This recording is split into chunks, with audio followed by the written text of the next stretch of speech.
Welcome to the Adventist Pilgrimage Podcast. We are jumping into our second episode this week, and our special guest, I don't know him quite as well as you do, Michael. Who are we going to be talking to today? Yeah, Gilbert Valentine. We're just delighted to have him as part of our podcast for our second episode, and one of the most distinguished Adventist historians out there. Awesome. So he's done a bunch of different writing and stuff for the church. What kind of topics or things has he been interested in? What makes him kind of stand out? Yeah, well, a couple things just right away is he grew up, he's a Kiwi, so from New Zealand. So he comes with a real international flavor. Background at Avondale.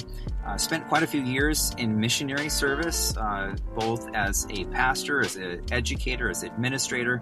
Spent quite a fair amount of time in Pakistan, as well as in Thailand. Just two places I can think of right away where he served as a college president. So along that journey, and I think connected with his passion for education was developing education. When we talked with George Knight, that's kind of where the field he was in, and kind of merging or bridging into Adventist history. And so Gil was one of George Knight's very early PhD students or doctoral students, and goes ahead nice. And quite a bit of his dissertation research on W.W. Prescott.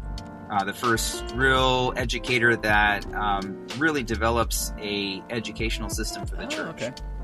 Cool. So he's bringing a real international perspective on things here, but definitely focusing in on some pretty key figures here. That's cool. What's he doing with himself currently these days?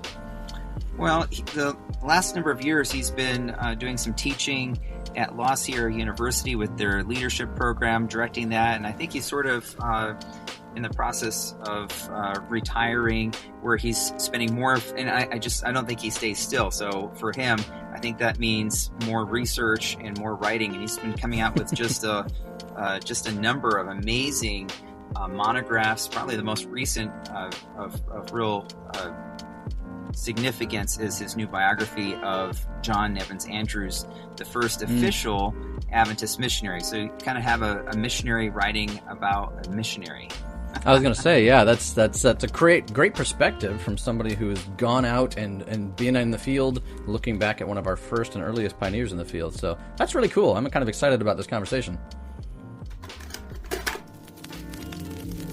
And Jesus himself said that he did not come to do away with the law.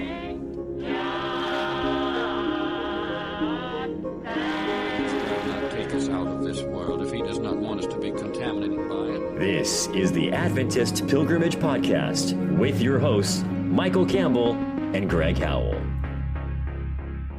Well, Gil, we're just delighted to have you as part of this series on Adventist historiography. And for those that are listening, we have Gilbert Valentine, who is a distinguished Adventist historian, has written quite a number of books, and has been involved in Adventist history for several decades, and started out as a doctoral student of George Knight. So, Gil, welcome to the show. It's good to be here. Good to be with you. And we just like to, maybe a great place to begin would be your beginning. How did you become interested in Adventist history? Well, I guess my interest in Adventist history went back to an interest in religious history first.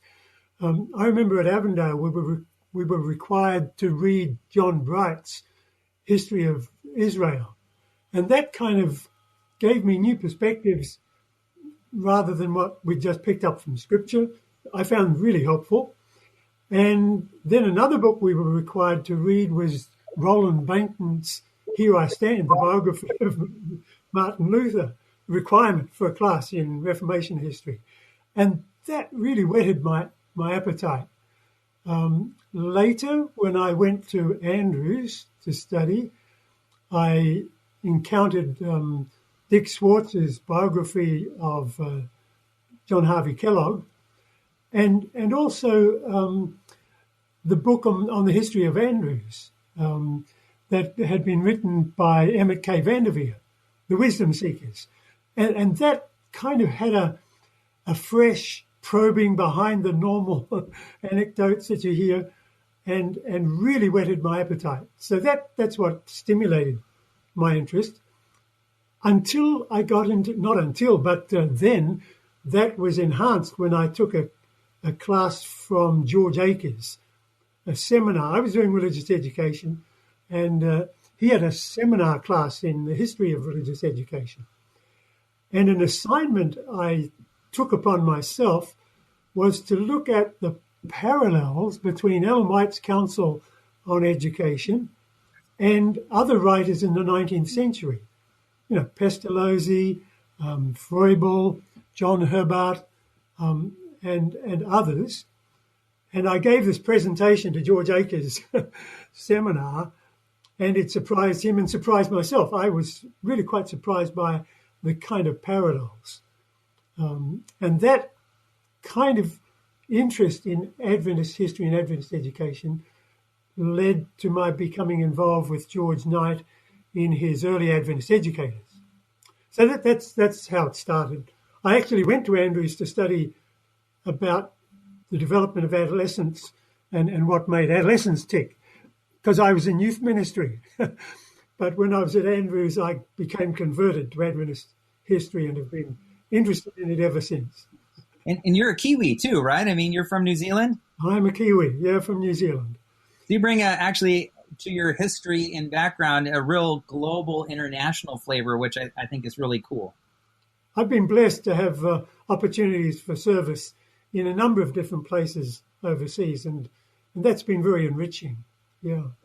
Now, tell us a little bit of, George Knight. You're working with him. I think you were one of his first, if not the first, of his doctoral students, or maybe the first to finish. I can't remember how he put it, but tell us what that was like to start out working under him, and just kind of curious how you see yourself. I mean, here you've also gone on to write extensively on Adventist history, and how you see yourself in juxtaposition to that. Yeah, I think you're right. I was probably the first of George's students to finish. Some of the others took a little longer.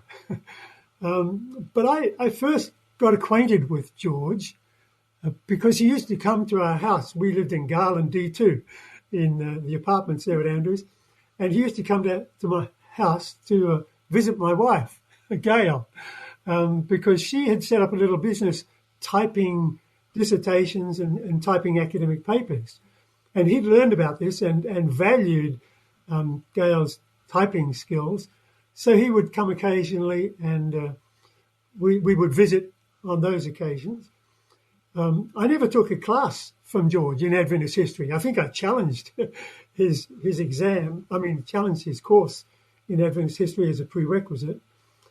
But after my encounter with George Akers and my introduction to Adventist history that way, and I finished my coursework, and I was thinking about what kind of topic to research for my dissertation, I encountered George on the pathway as he was walking home one evening after classes, and I stopped him and told him of my increasing interest in Adventist history and asked him to suggest what kind of topic I might explore. And he suggested that Prescott could be a good topic, that no one had looked at him previously. I was familiar with other students that had studied with George, and as the scholars at Andrews, as doctoral students, you kind of talk amongst your colleagues to find out who are the good supervisors. And I'd done that. I'd talked with Alan Lindsay. He'd worked with George. Milton Hook had worked with George. Warren Ashworth, all had been students. So we talked amongst ourselves, and I was interested in George as a supervisor because he had developed a reputation for rigor and for probing behind the superficial and gave good support to his students. So when he suggested Prescott might be a topic, then I asked him whether he'd be interested in supervising me, and he said, "Well, find out what's there. I'm not sure that there's enough material for a dissertation on Prescott, so go and have a look first." So I did. I made some preliminary inquiries, and I think this was late 79 or early 1980.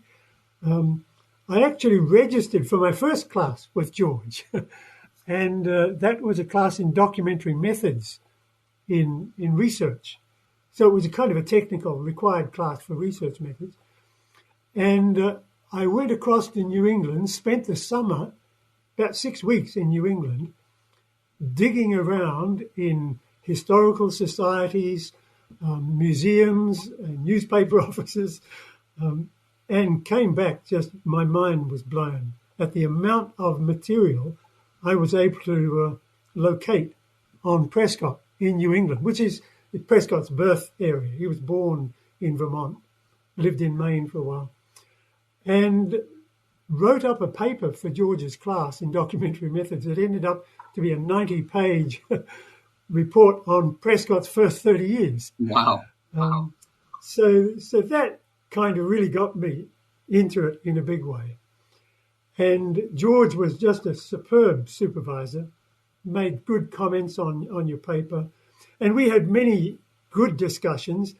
I had been a student of Des Ford's and at Avondale, and we had some really good discussions on Ford's theology and where his weakness was and where his strengths were.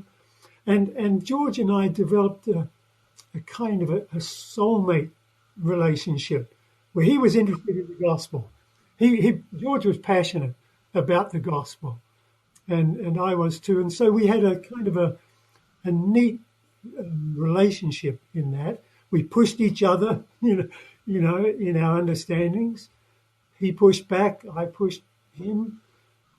So we developed a neat relationship. He firmly believed in grace, and that's still the richness of his career and his contribution. And I valued him immensely for that. He became a mentor to me.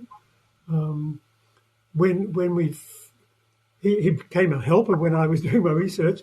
I'll tell you about that story a little later, how I got involved in the White Estate. But George became a real mentor to me over the years. Once I'd finished at Andrews, he kept up the interest. He kept encouraging me to publish my dissertation on Andrews, and then modeled how to publish a biography when he did his own one on A.T. Jones. And he sent me his manuscript on that so I could read it. I was in Pakistan at the time as a missionary. And so he became a mentor and modeled actually how to publish. We also worked together on his book, Early Adventist Educators, and I valued sort of working as his research assistant. I got a job as his research assistant at Andrews, and really valued that experience, doing the groundwork and finding the documentation for that book, which was his first book that he published. And then over the years, he's visited me in different places, in England and Pakistan and Australia, and even in Thailand. So the relationship has been really good. And he has helped me find publishers myself. So I've valued him in that respect. George has been committed to a more comprehensive view of Adventist education. He's researched well, and he's been encouraged by my research. I mean, when we were both researching down at the GC archives in the first stage of my doctoral research, he was researching his book and I was researching the dissertation. We would find some new insight, some new discovery, some letter, and we'd go and share it with each other. There was a kind of a shared joy of discovery. And that's been true right through the years. If I've discovered some new insight from a letter that I've read, I'll send him a copy. Or he'll send to me, have you seen this? So there's been that kind of a relationship. And I think I might now push a little further than what George does in understanding, but we're on the same page, really. And we've bounced off each other ideas. And yeah, I'm indebted to him enormously as a scholar, and I've been able to push into other areas that he hasn't been able to. I mean, I've used politics and organizational behavior as a lens through which to understand Ellen White, and the relationship of power in organizations as a lens to understand Ellen White, and that's gone into other areas where he hasn't probed, but he's been with me in that journey and has provided valuable feedback and insight. So, you know, I've indebted enormously to George's mentoring and his insight and our sharing of the glory of the grace of God. And that's been a blessing to me. I'd like to jump in and ask you a little bit about, some of these other lenses through which you built on some of this work you mentioned earlier of power. I was thinking of also economics, some of these other kinds of frameworks. Tell us how you got interested in exploring those. The other thing that comes to mind with Glacier View, that's partly a story of power too, right? It's a power struggle, and even the White Estate. You've written on the White Estate, which is in a way that's power, but it's power over who controls or who's the custodian of Ellen White, right? I'd love to hear how you became interested in that and some of your thoughts on how those ideas have percolated as you've developed them over the years. Yeah. My interest in the history of the White Estate actually stemmed back to my research on Prescott. Yeah, I was researching Prescott's later life. He was a field secretary of the GC in the 1930s, and also did a short stint as a professor at Manual Missionary College up in Berrien Springs to help them out at a time of accreditation when they needed his MA degree. So in my research of that period in Prescott's life, I stumbled over this letter from C.H. Watson, who was the GC president, to Arthur White, to Willie White. It was a letter from the 1933 period. And as I read it, it was in a file that I was looking for in connection with Watson's correspondence with Prescott. And here turns up this letter to Willie White, and it's a letter of rebuke. And it's a letter in which Watson explains that he's been asked by the GC officer group to write this letter of rebuke to Willie White and to say that unless he becomes more cooperative, they will have to take more serious action. And I said to myself, wow, there's a story behind this, and I don't know what it is. But I had to put it on a shelf because it wasn't really related to my research then. And so it just went into my files and stayed there for almost a decade. After my time at finishing my research, I went to Australia, then to Pakistan. And in Pakistan, I became involved in administration as a president of the seminary and the college there for 6 years. And I learned administration. I'd taken 1 or 2 classes in administration at Andrews, but not much. It wasn't my major field. So I learned administration from the doing of it in Pakistan and was blessed by that. When I went to Newbold to join the faculty there after my time in Pakistan, I was asked to teach a class in educational administration. And that enabled me to put theoretical constructs around what you actually do in administration. And our textbook for that was Organizational Behavior, a classic book. And I learned from that. One of the most helpful books I ever read, would you believe, was on organizational behavior. And then I read quite a few others beyond that one. But that spoke about social psychology, the way organizations behave, about power relationships, about conflict management, about change management.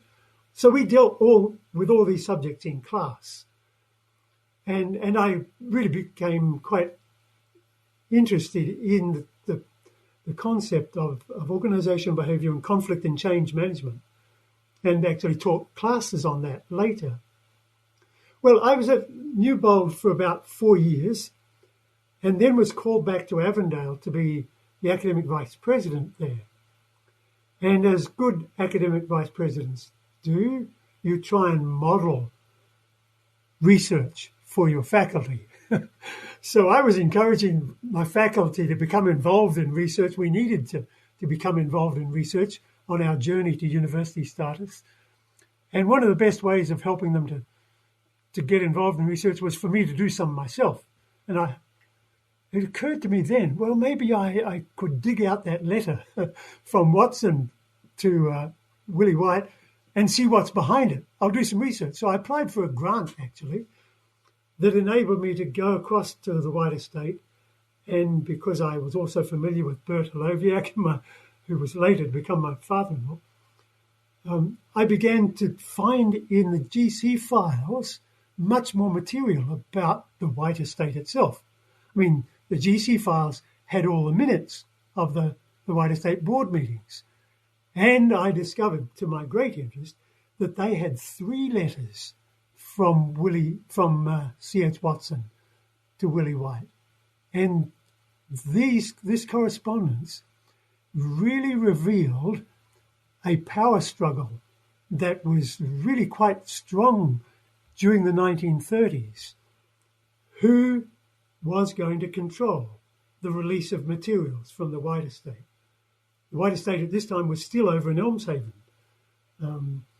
And it was a real struggle.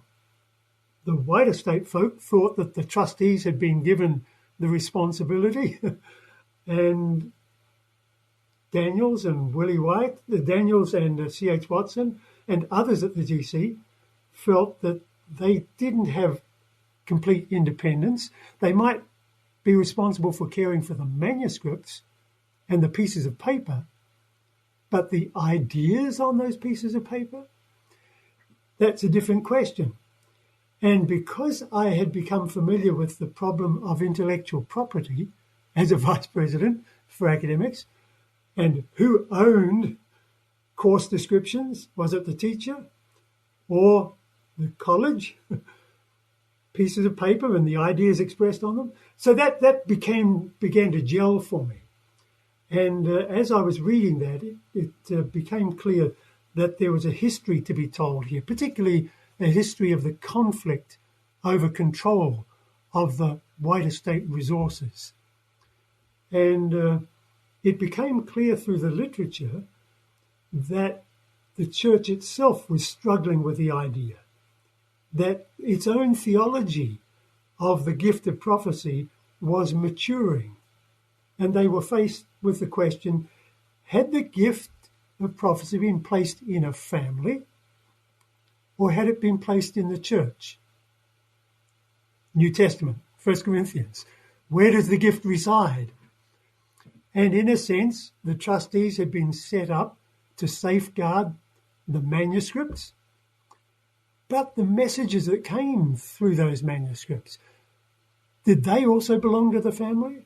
Or did they somehow reside in the church? And if they resided in the church, as the New Testament taught, how was the church to manage that? So that eventually led to the forming of Spirit of Prophecy committees that were much more representative of the church as a whole than just the trustees. And those Spirit of Prophecy committees could sense the spiritual needs of the church and what fields of the church needed what particular counsel, and was able to feed back into the process of manuscript release. So, long story there, but a story that grew out of first the discovery of a document, then my acquaintance with organizational behavior and the way organizations behave, and what happens when you get 2 conflicting sources of authority in a church, a charismatic authority and formal executive authority. And because I'd become familiar with the theoretical framework of those kind of studies, how does politics work in an organization, that gave me a particular kind of lens that gave me new insight into the history of the White Estate and the struggles that were going on there. Yeah, so long story there, but it brings up several different ideas for me here. I mean, what I hear you saying is this is a conflict or a back and forth pull between who gets to tell not just the story of the Spirit of Prophecy and Ellen White's writings, but who gets to compile and interpret and put forth a certain hermeneutic of her writings as much as anything. And that's a fascinating time, especially when we're looking at the rise of compilations during the 30s and 40s. Yeah. Who's in charge of that particular compilation, or that adds an extra element to it. And when you bring in the concept of copyright laws and intellectual property, it's complex, isn't it? It's complex. That is. I mean, I think in my own education, when I look at biblical exegesis, the intellectual property in my head goes to John the Revelator. If I'm asking, whose idea is this that wrote Revelation, but at the same time, is it totally John? Yeah.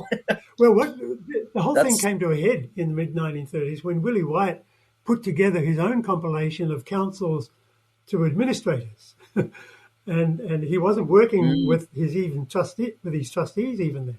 So he sent out this fairly substantial collection of manuscripts on counsel to administrators that was very critical of administration. And the administrators got back to him and said, "Who authorized you to do this? And what is the problem that you see with us, that you're wanting to shape all these counsels to us? Has the mantle of your mother fallen on your shoulders? Have you been made the prophet to see what we need from these counsels?"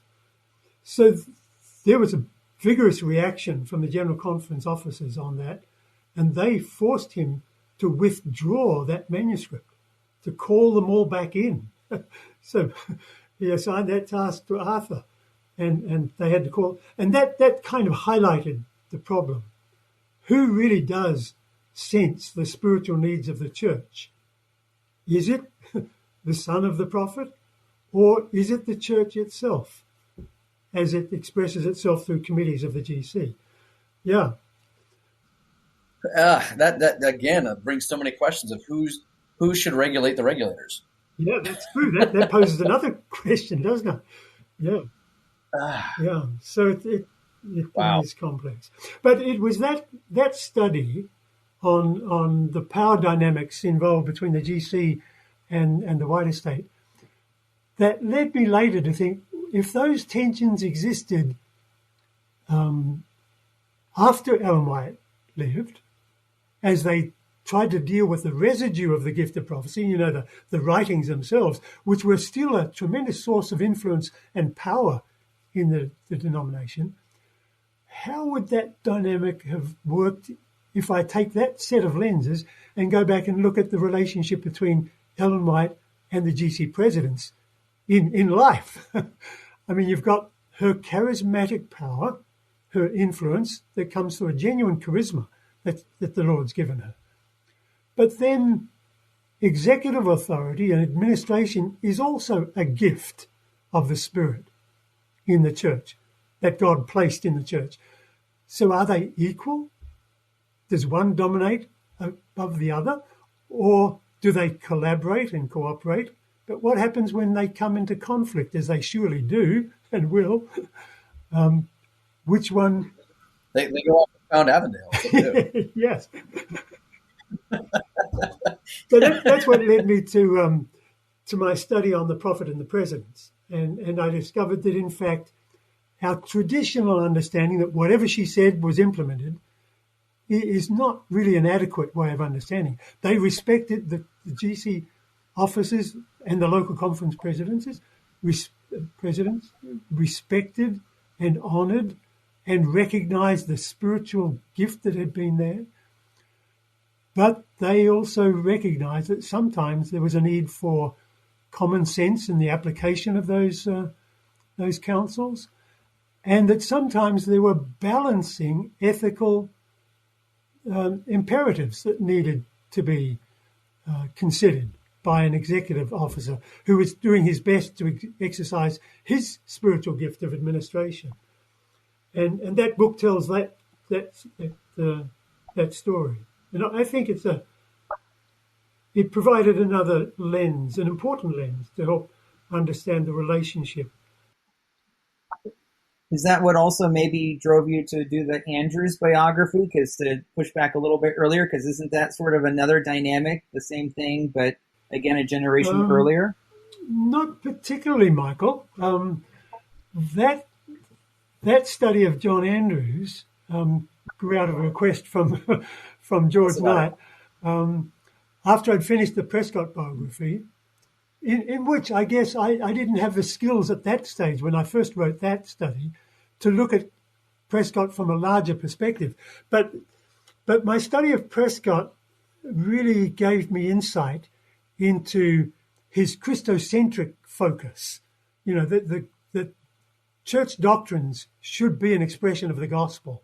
And that was valuable for me, that perspective on Prescott. And also his the importance he placed on Scripture. You know, the story of how he introduced religious studies into the Adventist curriculum, when previously all Adventist students had studied was a class on doctrines with Uriah Smith on a Sunday night, and that was an elective. But Prescott, through a huge struggle with his board and with others, was able to introduce Bible study into the curriculum and the first Life and Teachings class, for example, and for over time for that to become a required part of the curriculum, not just an elective. So Prescott was an important study for me in that respect, and was because that's an interesting story, you know, the Prescott biography, because when I wrote that, I wrote it at George's encouragement after my dissertation. He encouraged me to popularize it. But who would publish it? Because it was edgy in its day. And I was surprised to find it was edgy. But the Andrews University Press picked it up, would you believe? Not the Review and Herald or the Pacific Press. It was picked up by the Andrews University Press. And when it came out, lo and behold, the review editor, William Johnson, commented on it as being the best book from the press in 1992, which kind of brought kudos to Andrews University Press and Ron Knott, unexpectedly, and did something to make it more acceptable to have those kind of publications in the church. But it was after that that George visited me. He was visiting me in Australia when Gail, my first wife, was suffering badly with cancer and had a short time to live. That he said, "Look, you need something to keep you busy when you've finished with this trauma," and said, "I want you to think about doing a biography on John Andrews." So that's how that happened. It was an invitation from George. But my writing of the John Andrews biography was enriched, I think, by a number of factors, one of which was this new set of lenses that I had developed to understand the relationship between people who have power in an organization. And it was enriched by my cross-cultural background. I'd worked in Pakistan and I'd worked in Thailand and in England. And I hadn't sought those jobs, but had been invited to take them and had been invited to accept them. And I was reluctant, really, but, you know, when the Lord opens a door, if there's nothing to prevent you from walking through it, then you should. That was my approach to ministry and to opportunities in church employment. But I've been blessed by that rich cross-cultural experience, and that, I think, gave me added lenses through which to look at John Andrews' life and his relationship with Ellen White, what it means to live in a small community, for example. In Pakistan, I lived in a tiny little community, 40 acres, with 12-foot-high walls around it, where you work together and play together and worship together and shop together and get in each other's hair. And saw that happening in Battle Creek in the 1870s. So that kind of cross-cultural, broader background gave me insight into what was happening in the inner dynamics of Adventism. One of the lenses that I found helpful in understanding John Andrews' life was the lens of how power works in an organization. And James White was a fairly autocratic leader, very gifted, and a good writer, but somewhat autocratic and somewhat moody. Actually, I think he suffered a little from mood swings, not just a little, but understanding how John Andrews related to that and how James White was sometimes apprehensive about John Andrews, jealous of him in a sense, because of his gifts and his skills. Anyway, two strong leaders, how they related to each other. And again, I think the lens of organizational behavior helps us to understand the leadership struggle that went on in Adventism in the 1870s, where they had to resort to thinking of James White as an apostle, and that he was gifted and they would just do whatever he said. That was the easiest way to get on with him. And of course, that put back a lot of pressure on James, and he didn't like that eventually. Liked it to start with, but when he saw what it meant, then he backed off. Yeah, so looking at the life of John Andrews and other church leaders through this broader set of lenses, I think is very helpful. Yeah, and one of the things that I've appreciated with you here is that I've seen in your interest in the Trinitarian discussions that were going on back and forth. There's a definite sense of these are personalities that we're working with, not just theologies. Nobody is just a pure systematic theology in total. From your own research on this, the church's Trinitarian development, one of the things I was wondering is what's your sense of why the Trinitarian and anti-Trinitarian debates have kind of started to reemerge in certain sectors of the world church? What do you feel is perhaps driving some of these newfound discussions in those areas?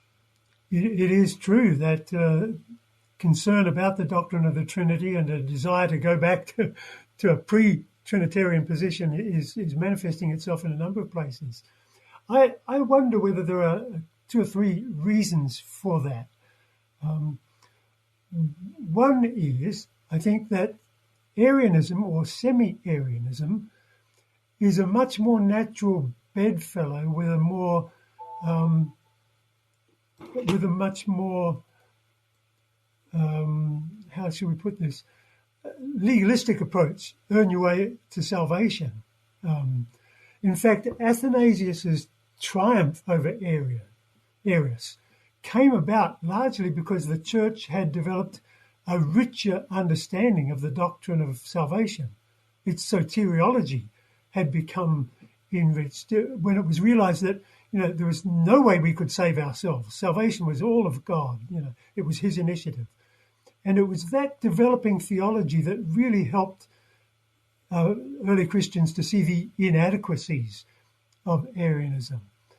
And I wonder whether that might be a factor at play in current Adventism, where a move towards last generation theology and the emphasis on perfect living and the emphasis on we have a contribution to make through our life and our behavior, and that's a way of somehow subtly getting us into favor with God and earning salvation. Not voiced that way, but subtly experienced that way, makes for the appeal of semi-Arianism in Adventism. So I think that's one factor, that the rise of last generation, or the re-emphasis on last generation theology. Because early Adventism, as George Knight has pointed out in his book on Bates, did have this strong legalistic approach to understanding salvation. And that was supported by that semi-Arianism. It all went together. There's another factor, I think, at work, and that is Adventists have always had this strand of restorationism. Early Adventism saw itself as being restorationist. That's the disciples of Christ and the Christian connection. And so that idea of sensing that the Trinity was an aberration introduced by Catholicism has always been part of Adventist background. But maybe in today's Adventist world, a sense that we need to go back to the very beginnings and restore original Adventism in a sense, and those early pioneers who came from a Christian connection background, influenced by Unitarianism to some degree in early New England, and feel that we ought to take the earliest Adventist perspectives on Christology and theology, and that's the best version. So I think that might be at work, not realizing that Adventists themselves have grown in our understanding of soteriology and of Christology, and that growth has not been a growth away from truth, but a growth towards truth. That is a hard dynamic in Adventism in general. So much of our belief system has been, like you said, either restorationist, we're bringing the Sabbath back from obscurity, rescuing it from, the 1,000 years of misinformation put out by different ideas. Like, we have really founded ourselves on the idea that we're going back to a better original thing that was lost. Yeah. We do not have a sense of positive improvement as much as we do backwards reduction. Yeah. And so that's, I think in our own evangelistic emphasis, that's a hard sell for people who came in with the belief I'm retrieving what was better versus I'm building and making it better. Yeah. That's an important dynamic, and it's part of our ethos, isn't it? Really, is that? Yeah. Yeah. I want to shift gears just a little bit and come back to this historiography theme. Bill, you've been there with George from with your dissertation fairly early on. So, you've been watching Adventist historiography unfold over this time. And so what I'm after is where have you seen the greatest progress in Adventist historiography? Conversely, where do you see the greatest challenges? And maybe there might be somebody listening to this and is thinking, hey, I'm really looking for a dissertation topic. Where are the opportunities? Where would you dream with us a little bit where you would like to see Adventist historiography going into the future? Well, there are enormous opportunities in Adventist history, that's for sure. And I think one of the greatest developments that's taken place has been an awareness that there are many more resources than ever we imagined we had. The resources for the study of Adventist history have become much more comprehensive and much broader and much richer. One of the really surprising things, right when I began my study on Prescott, when I went to New England and made my way around those museums and historical societies and discovered that there was much more about Adventism located in those files than I'd imagined, much more about Prescott as an Adventist, that really enriched my early understanding of Prescott, his background as a newspaper editor, his life as a principal and his attendance at Dartmouth, to go to Dartmouth and look at his grade records. So that kind of really opened for me, extended the horizon to begin with. And then I think in more recent years, there are sources of correspondence that have become available from the General Conference. The presidential correspondence that's there, available for research.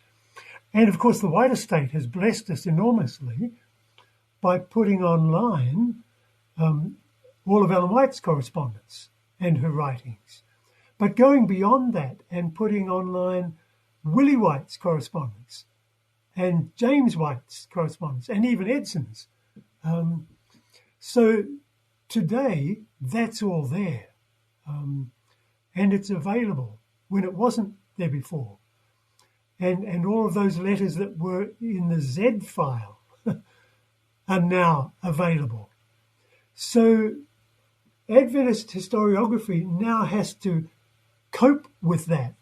And that's a much richer and more comprehensive set of sources than the highly selective sources that were available before. And in a sense, some people might say that that's doing revisionist history, that we're revising our understandings. But really that's been brought about by the fact that we do genuinely now have a more comprehensive picture of Adventist history. The sources are more comprehensive. I mean, not only do we just hear Ellen White speaking now, but we hear James arguing with her. And we hear John Andrews replying to her letters. So we have his perspective. And those incoming letters are now also available online. So that's sort of given Adventist historiography a much richer set of sources to explore, to give us a more comprehensive, and if it's revisionist, it's not revisionist in a negative way. It's revisionist in a much more positive and helpful way, because we do have a more complete picture now. It's expansionist, right? Expansionist, yeah, a richer, deeper. We can see the warp and the woof of the fabric of Adventism much more closely, and the picture is more vivid in its colour, and more engaging, I think, because we're able to see that these leaders of early Adventism were real people, with their flaws and their quirky personalities and their giftedness, but they were people like us. So that's one of the challenges, I think, that Adventist historiography has to cope with, that the rich resources, and even now that they're becoming more available all the time. I mean, one of my exciting parts of the journey has been the discovery of new diary sources that are available. To learn of the 2 diaries from John Andrews' non-Adventist aunties and getting a close quarters perspective on how they saw the family, this odd Adventist family, Millerite family, whom they loved and visited with them in their home, but were puzzled by them. That gives us insights, I think. And if I can suggest here, there was a time when our understanding of Adventist history was shaped almost exclusively by what was in the White Estate sources and the General Conference sources. So it was a kind of a family perspective, a church family perspective, from a very narrow range, from the White Estate itself and its spokespersons and the GC. But when you see the community responding to these Adventist families and close relatives and other workers who made notes in their diaries that are not in the White Estate, I mean, to read Jean Vumier's diary, he was a 17-year-old working with John Andrews in Europe, worked with him for 2 or 3 years, his last years, and a very spiritual, devout young man. But to read his diary perspectives gives totally new insights. Not totally new, but richer, more rounded insights and completes our picture. To discover the diary left by the Lewis family. Lewis was the custodian of the Battle Creek Tabernacle for many years, and we just discovered his diary recently. So that's been helpful. So those are some of the challenges. Perhaps a worrying challenge, I think, is that so much of our correspondence today is on email or through chatting together like this, where the sources, I think, in the future will become more difficult and more limited. I don't know how it's going to be possible to preserve email resources when you just wipe hard drives when you update your computers. So it's going to be more challenging in that sense, and yet enriching because digital files are easier to search. So that's a mixed blessing. Yeah. I don't know if I answered your question comprehensively there, Michael, but Oh, I love it.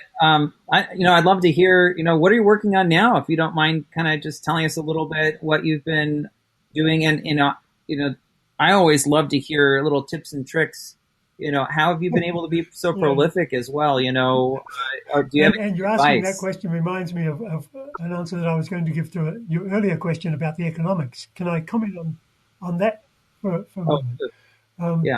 In my study on John Andrews, it became clear to me that some of our major advances in doctrinal understanding, if you can call tithing a doctrine and financial support of the church a doctrine, and I think it is, it occurred to me that our advances in understanding in those areas came through Bible study, yes, but through economic necessity as well. I mean, our adoption of systematic benevolence as a form of church support came in 1857 and was occasioned, what facilitated and stimulated that was an economic recession and the fact that pastors were dropping out of the ministry. I mean, Loughborough dropped out and went off to work as a carpenter in Iowa because his income was so low. And his income was low because of a recession that put pressure on church members contributing to the support of the church. So it was the economic pressure of a recession that stimulated the church to study to come up with systematic benevolence. And we adopted systematic benevolence because we believed that tithing was a form of the ceremonial law and not binding on the church. So we rejected that doctrinal position because of a previous view of the ceremonial law. And we wanted to find our systems of support for church finance from the New Testament, which we did, systematic benevolence. But then a recession hit again in the 1970s, and it was more severe. And we discovered that systematic benevolence was not adequate to fund the church in all its endeavors. So it was another financial recession that prompted us to say, well, perhaps we can see tithing as not being part of the ceremonial law, but still binding on us. So economic drivers led to doctrinal development. And I don't think we've realized how significant that is in our church history. To some degree, I think the economic difficulties of the Civil War, when the church almost bankrupted itself by paying all these bonuses to try and keep church ministers out of the military, led to real economic stress and helped to shape our understanding of conscientious objection and our stance on military service. So that needs to be explored. I think that has real potential for exploration. And of course, we're familiar with how problems with the IRS led to developments in our doctrine of ordination of women in the 1970s, 1974, where the threat of having to pay huge penalties to the IRS for unpaid tax if we didn't change our policy on licensed ministers and the implications of that for women in ministry, we created associate pastors as a credential in response to economic pressure not Bible study. And I guess if you took that too far, you could say, well, we need to do a Marxist study of the church to look at the economic factors that were behind much of its development. And I'm not advocating that at all. But there are economic factors to consider. So that's my interest in economics. And there's a paper that needs to be shaped up on that somewhere, sometime. Well, back to the tips and tricks. I mean, do you write in the morning? How do you avoid writer's block? I mean, just in a nutshell. I mean, we could do a whole episode on just this, I suppose. But you're prolific, Gil, and I wanna learn your secret. Well, I think you've got the first one, Michael, and that's the gift of curiosity. To be curious about things, to ask why. Why did things happen? Why did people feel this way? Or why did someone react this way and get angry or disappointed or depressed? So the gift of curiosity is, I think, a powerful, that keeps me going. So many questions to be answered, so many things to be explored. And I think reading widely, general reading, broadens your understanding of context. I enjoy reading. I enjoy listening to books. And being retired, sorry you're not there yet, Michael, but being retired helps because it gives you the time. And George has asked me to take on the biography for Heppenstall. So I signed up for that one recently with the new editor for the Pioneer series, Dennis Kaiser. So I'm working on that currently, and that's a really interesting study.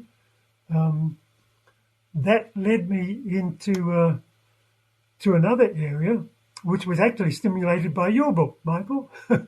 Your really, really interesting book on 1919 and the church's struggle with fundamentalism.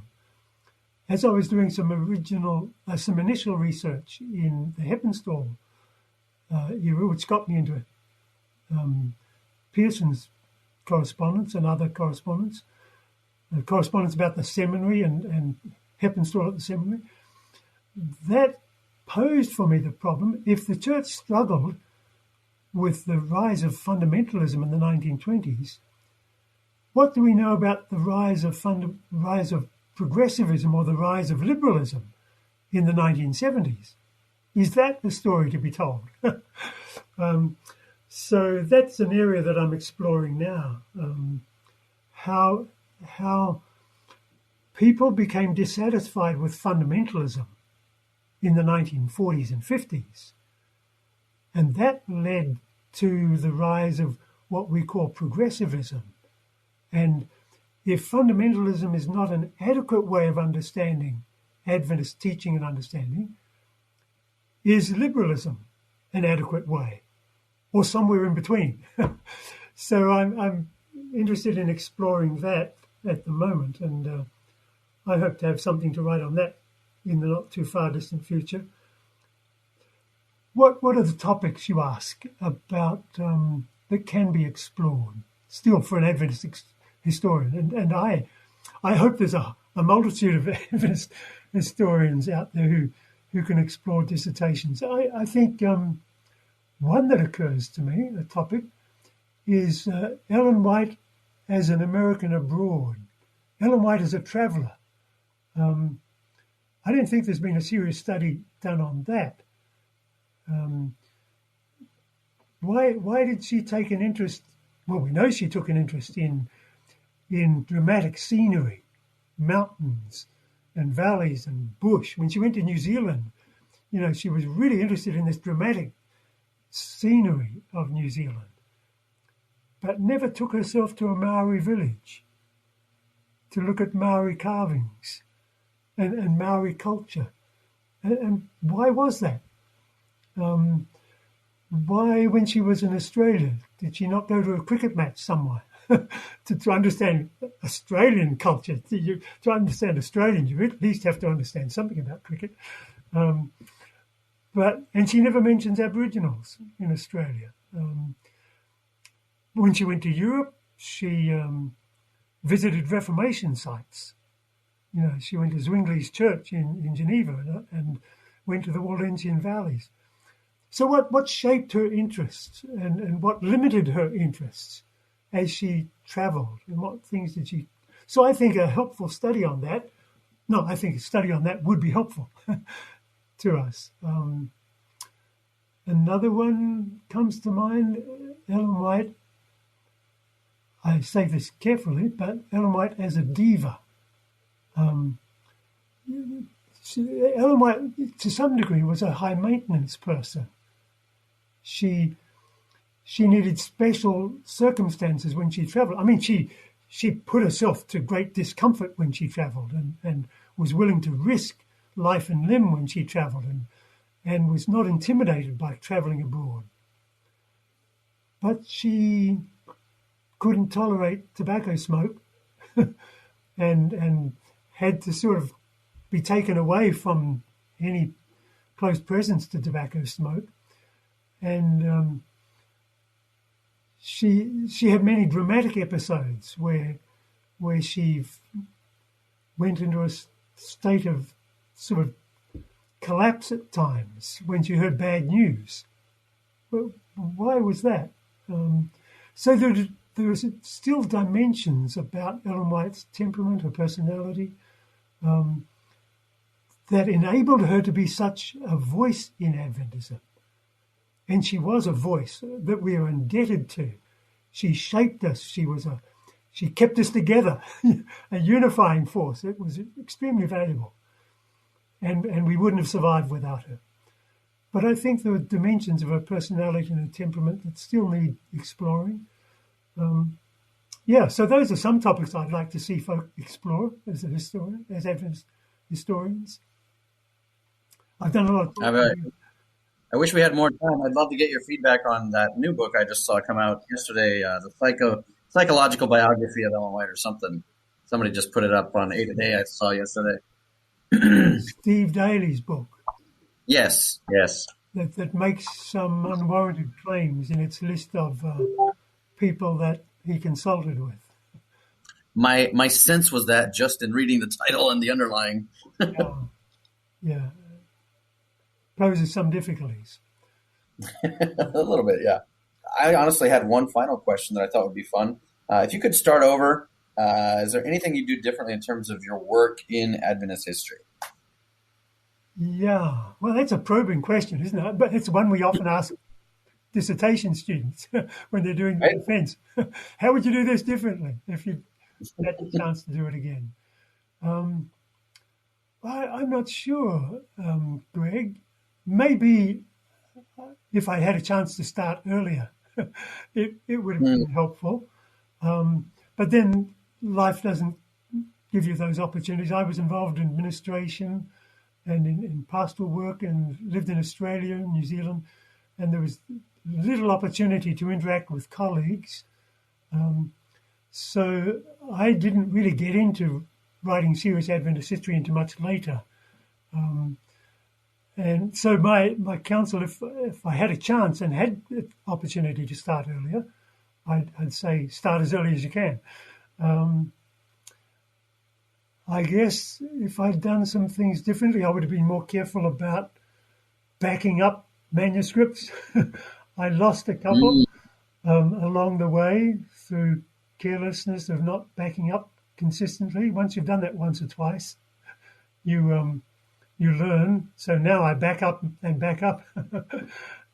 make separate hard drives of things because it's important.